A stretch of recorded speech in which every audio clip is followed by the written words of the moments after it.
Hi everyone. So I wanted to shoot in nature today, but unfortunately the weather is very changing. It might rain, so I'm stuck here. And anyway, I just wanted to share with you a message that I received about a week ago from the Druids. And so a week ago I was taking a walk with one of my friends in my favorite forest, and we sat underneath the old oak tree, which is one of the guardians of the forest. It's just to meditate a bit. And I had just closed my eyes and I just immediately saw Druids coming towards me in a circle and starting to come in contact with me. And I was pretty surprised because I had never seen these Druids before. I knew that this particular forest was a place where they had a lot of Druidic initiations in ancient times. But I'm usually used to, see elementals, nature spirits who come in contact with me. But this is the first time that the Druids came to me, and they told me that they were the ancient spirits of the Druids of this forest. So before I get into the message, I would like to say a word about Druids and how they became Druids.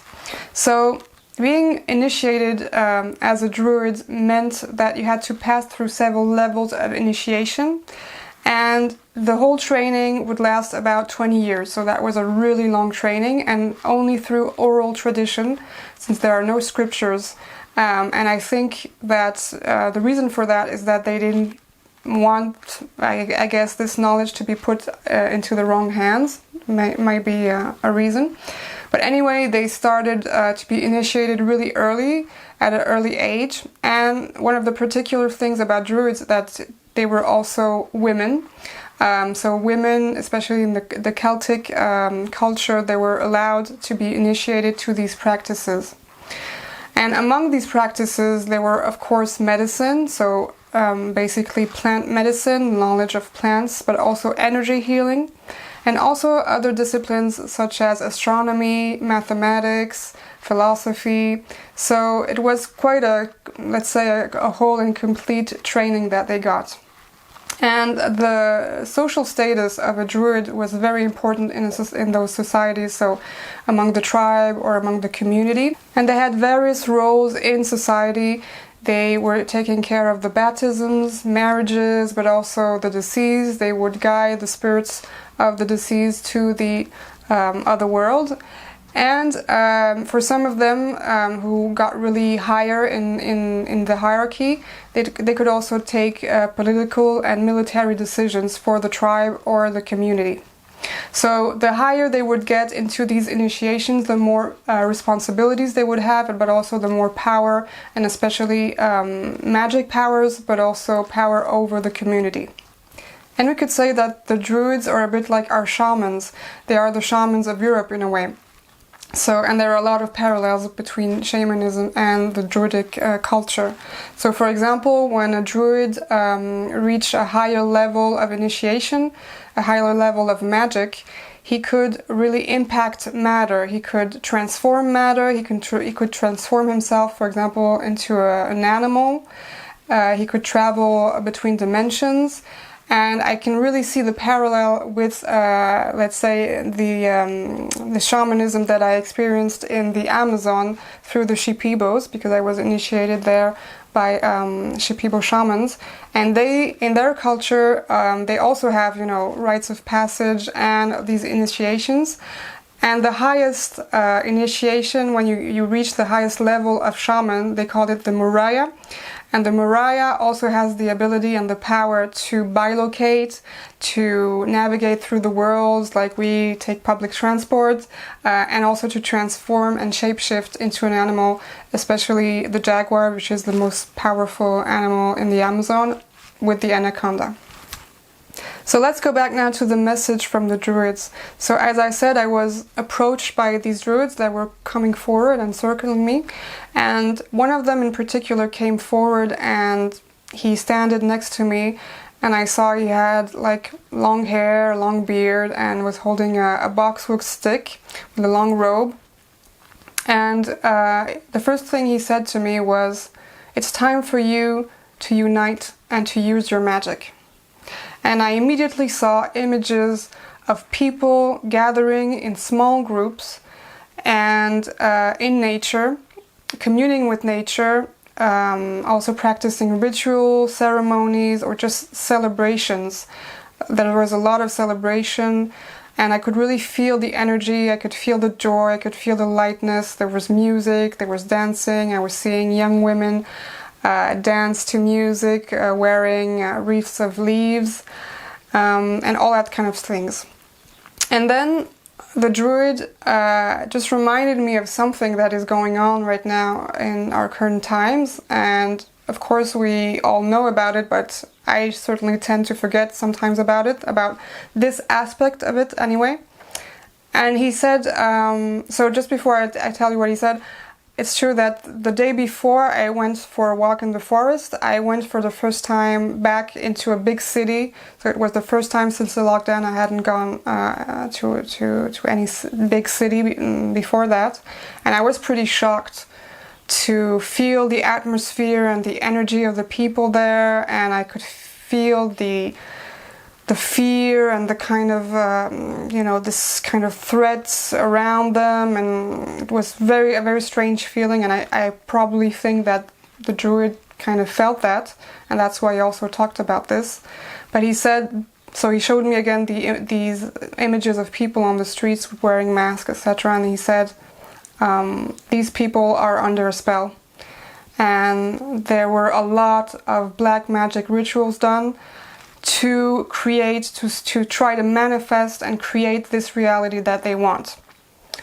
And of course they are not succeeding, but nevertheless it exists, and I could almost feel like it's the last, they are putting all the last effort and energy into all of this, so they can really put it all there. It's like putting all the chips on the table. They don't have anything left, and they're not succeeding. So I think one of the reasons that he mentioned this is also because in ancient times Druids also had to be confronted with these dark forces. I'm thinking in particular about the Roman Empire, for example. And so this was just, a kind of reminder. So using our magic, and our white magic obviously, does not mean to fight against the dark forces or to fight against the black magic they are putting out there with our white magic. That's really not the message. The message is that we all have magic inside. And of course we are not Druids. We, as I said before, being a Druid implies going through all these years of initiation, so you cannot be just like a Druid in one day and practice white magic. But the message was really to find this magic within and to reunite, reunite and gather together and share and amplify this magic. Because when we come together, the energies are amplified and they are multiplied, and then they really spread out in a much more powerful way. And these gatherings, they just need to be full of joy, they just need to be full of light. So it can be just, playing music, it can be laughing, it can be dancing. We could also be meditating together and setting a particular intention to spread out the light, things like that. But the most important thing is really the energy that we are holding within, and it's really about finding this creative force that we hold and using it as our magic. So this is the magic of the light workers in a way. So all is made really to separate us, to divide us, and it's really by reuniting and gathering together, all together, that we can really have an impact on what's going on, and we can really balance out these energies, because it's not about fighting against, it's about balancing out the energy with more light. And of course this year we are not allowed to gather in festivals, so we probably won't be thousands together to do this, but we can really gather in small groups. And I also saw this image of like small clusters of energy, of light, everywhere. And if we all do that, it's not because we don't do it all at the same time or at the same place that it doesn't have an effect. It does have a really huge impact. And the Druid also reminded me of precious tools that we have, and among these tools we have crystals. And crystals are very powerful transmitters, so we can really use these crystals, for example, if we gather all together and just put them in the middle of a circle and, send and program these crystals with a very light energy, with love, with positive energy. And then we can just pick up these crystals and put them in specific places, like strategic places almost. We can also, of course, put them into nature, but I was more seeing something like putting them in public places or even in cities. And by the way, if you can't gather in nature this summer, you could also be, in a city park or whatever. But really, when you set these crystals in these places, then they emanate this energy and they really help to reharmonize and the place and just diffuse this energy of light. So we could use any kinds of crystals, any crystals that you are called to, but it is true that clear quartz, clear quartz crystals are particularly efficient because they are neutral, it's a neutral energy, and also they are extremely conducive, so they are very efficient for when you program them, and that is also why you find quartz crystals in our electronic devices. So then I just thanked the Druids for this message and they just walked away, and I opened my eyes and I turned to my friend and she said spontaneously, well, this is weird, I saw this old man the whole time next to me. He had this long beard, this long robe, holding a stick. He looked like a druid. And I was like, well, yeah, they were there. It was the ancient druids of the forest, and you saw them too. The Druidic calendar is marked by many rituals that usually happen during season changes or the different lunar phases, but the two most important dates in the Celtic calendar are the winter solstice and the summer solstice. And especially the summer solstice is a day where there are huge celebrations, and this is because also in ancient times the sun was so worshipped, the sun was so important, especially for the crops, and humans depended upon the sun.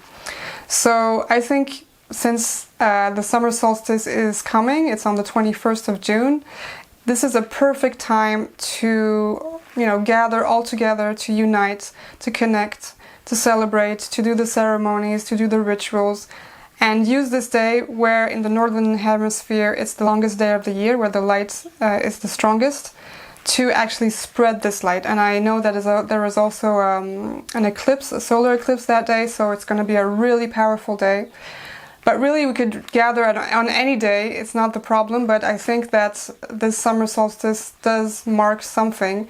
So I hope you will all gather and do these celebrations, and I wish you all a very happy summer solstice and happy celebrations. Satnam.